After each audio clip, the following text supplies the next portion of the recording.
y'all, welcome to another video. I'm Crystal, and if you've seen my last video, you know that I am currently on a 6-month trip to South America, and I've been getting a lot of questions on how I did it and how I got here, so I'm gonna drop some knowledge for y'all today. This is my experience with planning my trip and how I did it, and that experience can look different for other people, so I'm just gonna be transparent and give you the information of what I did so that you can do the same. Now, I also do travel consulting, and that is just a service that I provide. So if you ever need help planning a trip, whether it's a solo trip, group trip, long travel, short travel, anything, I can definitely help you out by providing information, itineraries, and how you can go about your travel and just different ways to explore it, okay? So I'm gonna start off this video with what I did, but I'm also gonna try to provide tips and tricks on how you can do the same, okay? All right. So I do wanna start off with letting y'all know that this is how I planned my trip. So if it doesn't look the same for you, of course that's perfectly fine. And I think doing how I did it and then seeing where I am 6 months from now and then explaining to others how to do it, then that will be a better opportunity for everyone to have this learning experience. Because this is my first time solo traveling, this is my first time backpacking, this is my first time out the country for an extended period of time. So I'm definitely learning a lot in the process, and I'm really excited to share that with you, but I don't want to give out any information that may be detrimental to someone that's actually considering this as a next step in their life. So I'm going to tell you what I did, and then when I have the information and the experience to back it up, I will be able to provide that. All right? So the first little tip before I get started would be to be adaptable, because I changed my trip a couple times before I actually left. One, for example, I thought I was gonna be traveling with a friend. We are no longer friends, but all love to this person. But I had to, I was starting to plan a trip with somebody to go with, and then that ended up not happening. So, I had to be adaptable to not say no, I'm not gonna travel. No, I'm not gonna go on this trip just because I don't have someone to go with. I had to be adaptable and be comfortable with the idea that I would have to be traveling alone. So that's one way I had to be adaptable. Two, in my first video that I said I was going to be leaving the country, I definitely thought I was going to be gone a year. It has been a month, but I think that my trip is going to look more like 6 months, and I am completely confident and comfortable with that.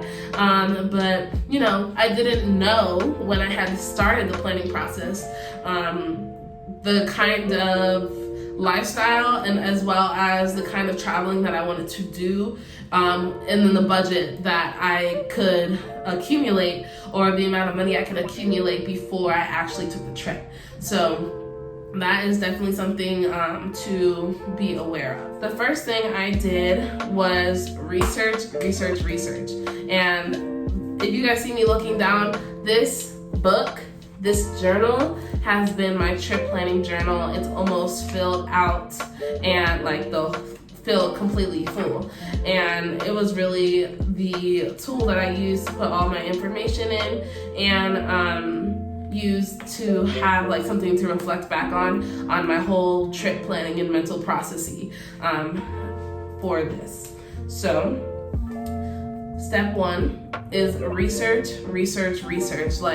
I think I've probably watched hundreds of YouTube videos, gone to so many different websites about South America, just to even find South America as my location. I started a Google Doc that was listed places I wanted to travel to, what does the climate look like in these places, when is the ideal time to travel to these places, what are the best places to travel within a certain span of time, because I already knew that once my lease was up in May that I was going to be leaving. So I was trying to find places that were a comfortable climate for me to go to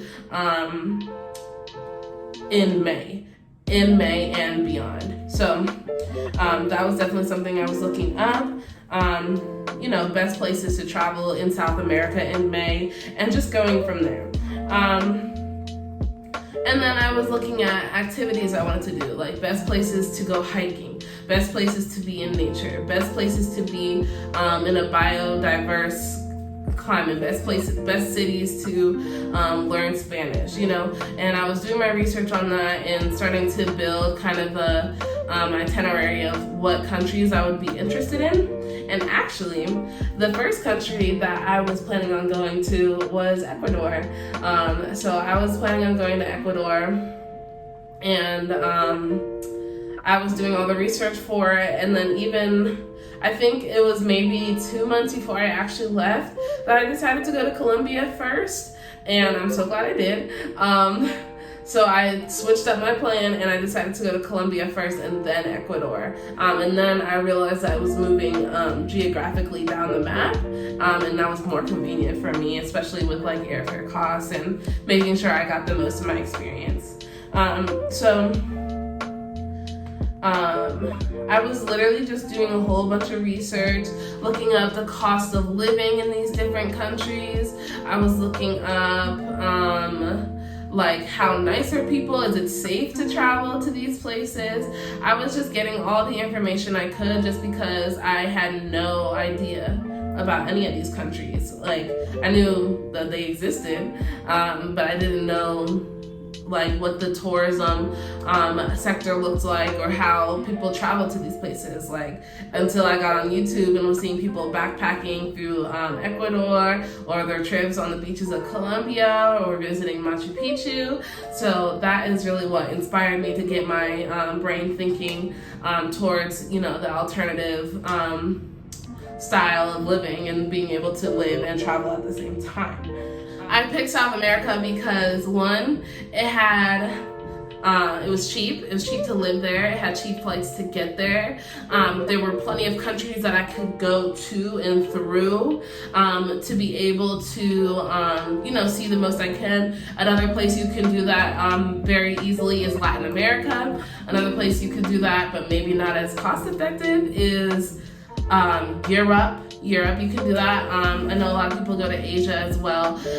So there's a lot that you can explore in different areas that you can explore around the world. It's just gonna really be about where you want to go and what you want to do. So to figure that out in myself, I said, will South America be a good place for me to go to? What is it gonna have, When I was going to South America, I was looking up, different things that were going to, what it was going to look like for me in this country. So the first thing, the most practical thing I was looking up was the cost of living. What is it going to look like to live in a month in this place? What is that going to be compared to my current expenses, the cost of living, which includes like groceries, rent, activities, excursions, transportation, things like that. So I was looking up what it's going to look like for a month in Ecuador, a month in Peru, a month in Argentina, and starting to put that information into my mind, seeing like what places would I want to go to, or how long would I want to stay in these places, right? Then I was looking up best places to travel within the month. So I thought I was going to be there for a year. So I started mapping out, okay, I could spend 2 months here, 2 months there, 2 months here. And like I was mapping it by the climate of each location, the best time to travel, when the weather is going to be best, X, Y, and Z. And then I started looking up what activities I wanted to do.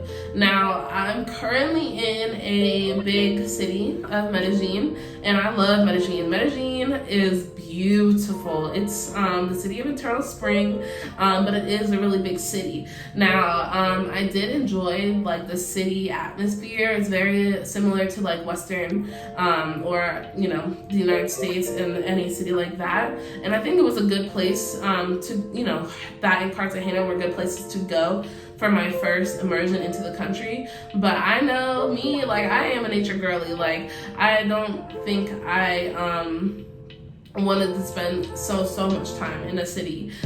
So I know when I go to the next place, I'm gonna implement more nature activities.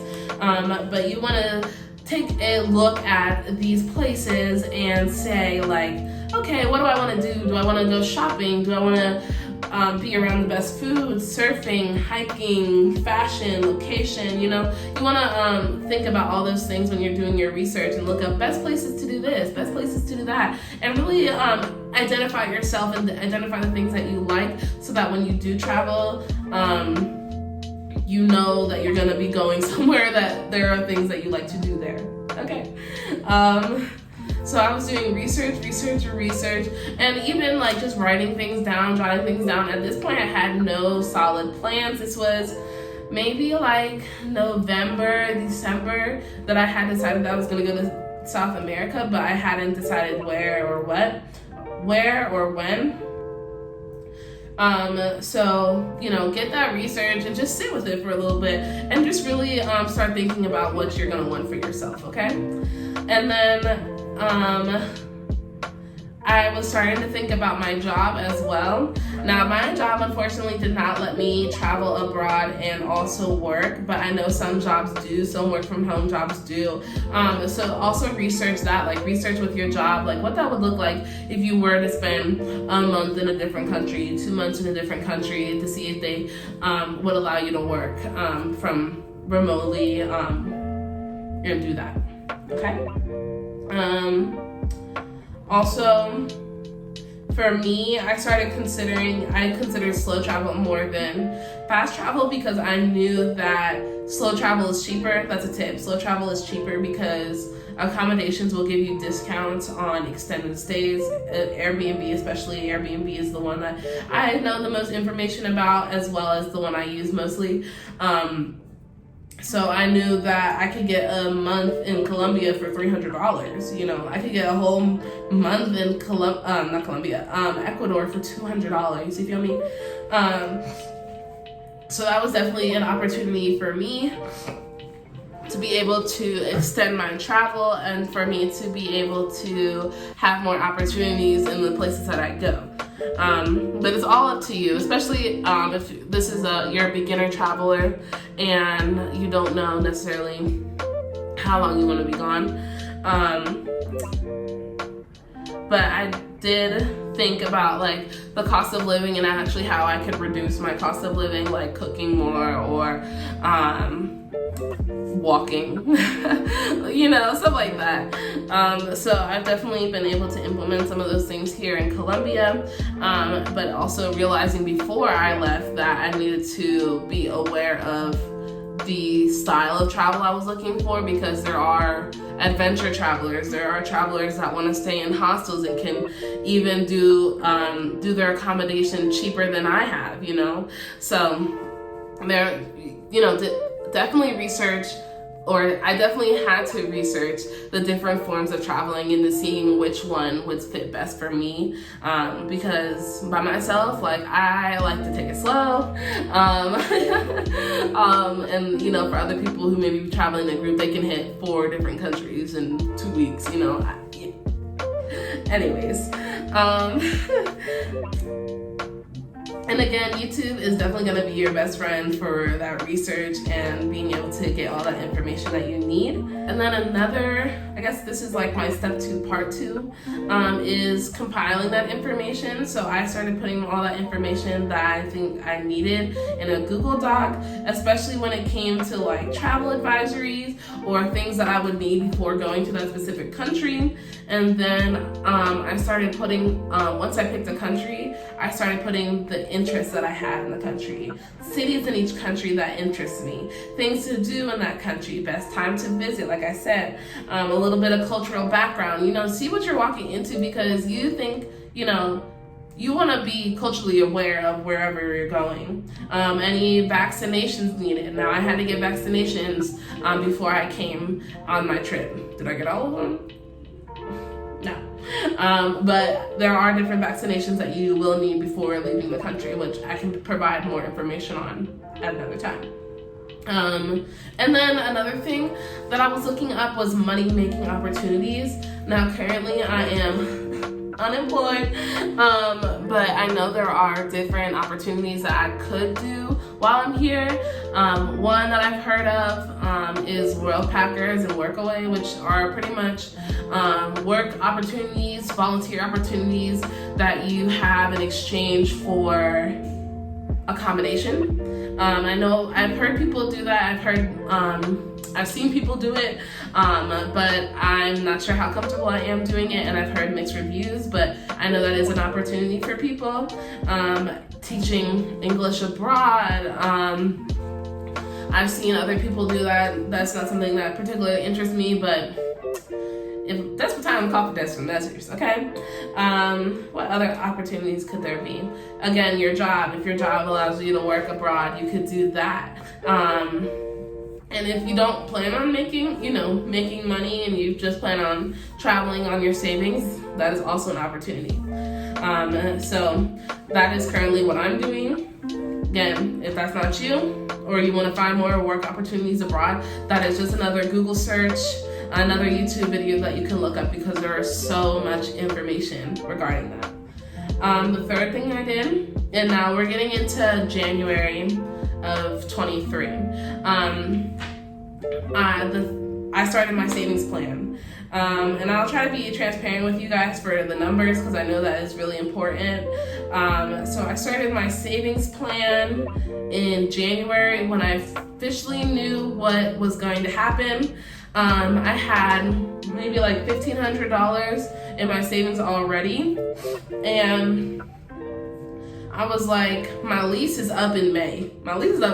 So I didn't want to extend my lease any longer. I didn't want to live with anybody or do anything like that. So I was like, whatever amount of money I have in May is what I'm taking, and I'm leaving. So at that point, I had about $1,500 in my savings account, and my savings goal was $1,400 a month, which is about $700 per paycheck. At the beginning of 2023, I actually got a raise from my job. So at my job, I was making like $28, $29 an hour, and that was so great.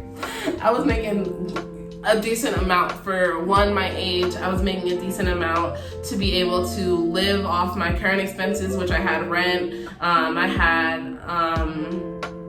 had rent, and I had my bills associated with rent. At the time, I actually did lose my car because I was in a car accident. So I didn't have my car between like January and April, even March, or January through March. So I didn't have a car payment. So I just had, and I was making commission. So at my job, I worked at a travel agency, and I was making commission off of the clients that I worked with. So I was able to save $1,400 a month in 6 months. Again, this can look very different depending on how much time you have, how much you need to save, how long you want to travel for, So this was just my experience. And at the end of the 6 months, my goal was to have $9,000. $9,000, not including the things that I wanted to accumulate before I actually, like the things I needed before I actually went on the trip. So I'll talk about that in a minute. So I had to come, so at 6 months of $1,400 a month, I would have been like $8,400. That was not including the things that I wanted to get. That was not including, the things I needed to settle here in America. So I just made a list of everything that I needed to get done and accomplish before May. So that is step 4. Step 4 is that I created monthly to-do lists. So with the monthly to-do list, it helped me stay organized and prioritized on my savings goal, but not doing everything for the trip in 1 month and just sitting there, just waiting to leave. Because the waiting part was so hard, y'all. The waiting part was so hard, and having the discipline to save and put down and just sit on the money, like that was hard. But in January, I created a list of what I needed to do. So that was, researching more about my trip, especially now that I knew that I was going to Colombia. Excuse me. Then I knew I was going to Colombia, then Ecuador, etc. So the first thing I did was create a list of the things that I would need for my trip, and that was a new laptop, like big ticket items that I needed to put money towards. I needed a laptop, I needed vaccination, I needed a travel backpack / suitcase, and I needed travel insurance. And then I made a list of it and the costs associated with it. So maybe I got a paycheck in January, but I didn't have, I already paid my rent and my bills, and I had an extra couple of $100. Okay, I used that extra couple of $100, and buy a travel backpack. All right, and then I needed a laptop, so I had the opportunity for overtime. So I was pushing in that overtime, getting time and a half, and when that check came out, I was able to get the laptop. So things like that, because I didn't want the expenses that I had before leaving the country to detriment the savings goal that I had. So I tried to get that stuff before I even left the country, and did. And then for February, I was starting to look up the cost of the plane tickets, the cost of a one-way, the cost of one-ways between each country, thinking of okay, this is how much this is gonna cost, and then started to formulate what my budget abroad was gonna look like, just because I needed to have that align with my savings goal. And again, I put all of this stuff in here, and I put all of that stuff in a Google Doc that I had to share with my mom, so she knows that I'm not just leaving the country to do hoopla, So I was definitely doing all of that. And then I said in February, okay girl, how much time you want to spend in each country? Let's get that on paper. And we just started doing more foundational work for my trip. March, I was thinking about what are the things that I'm gonna have to let go of to make sure I'm in the right place. I had to sell all my furniture. I didn't want to have to pay for a storage unit, and quite honestly, I didn't want my furniture from my first apartment. So in March, I started taking pictures of everything. Let's see how much money I can get from selling this, from selling this. I sold my plants, my furniture, my couch, my table, my bed, and I did end up having to get rid of a lot of stuff, but I realized that since I'm actually moving out of an apartment in May, what are the things I'm going to need to do? I had my car back from then, so I had to find something to do with my car, and I also had to tell my job that I was leaving, and that was so scary. Because I just, sometimes I was in fear of retaliation or some type of anger that I'm not gonna be continuing at the job. But I wasn't faced with that at all. I'm glad I was, honest with them and transparent and gave them enough time so that they could train other people to do my position. And they sent me such a warm release, and I just was grateful for them. So Also letting your job know that you're going to be leaving for an extended amount of time is very important. So I had to make that on my to-do list. And between the time of January and April, that's what step 5 is. It's just put in the work. Like, that's all I could do is put in the work. I just had to keep my head down and the saving and just organizing my life in the way that was gonna best suit me and the comfort level of travel that I wanted to do, and just put in the work, save that money, get everything together, for my job, for my home, for my car, even my cat, I had to figure out what was gonna happen with my cat. So, that was definitely very, very important in making sure that I got everything organized before I left the country. Excuse me, I'm a little sick.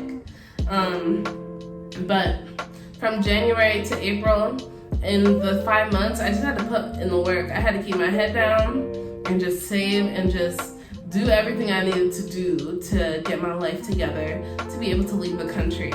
And even I think it was like March or April where I saw where my savings goal was, and I was like, okay, $9,000, like that's a lot of money, like that's good. Like I was very, very proud of myself, but then also realizing like, okay, I'm a little bougie, not bougie, but like I'm a little bougie.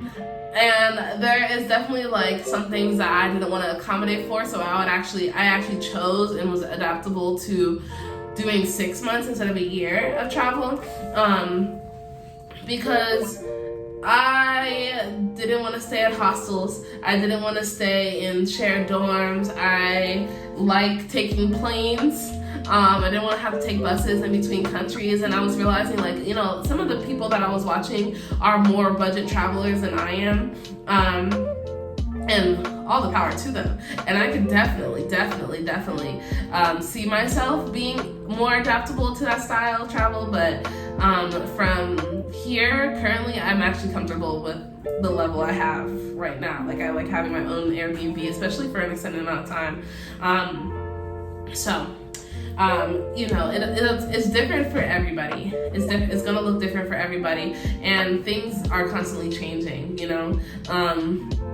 So that's why this is where I am so far on my planning journey, but I know that there's gonna be more adjustments and more flexibility that's gonna have to be made. Y'all, I'm just trying to end this video, and my iPhone storage is full, so I'm just gonna leave it here. If I have some more information to provide, I'll definitely just do like a little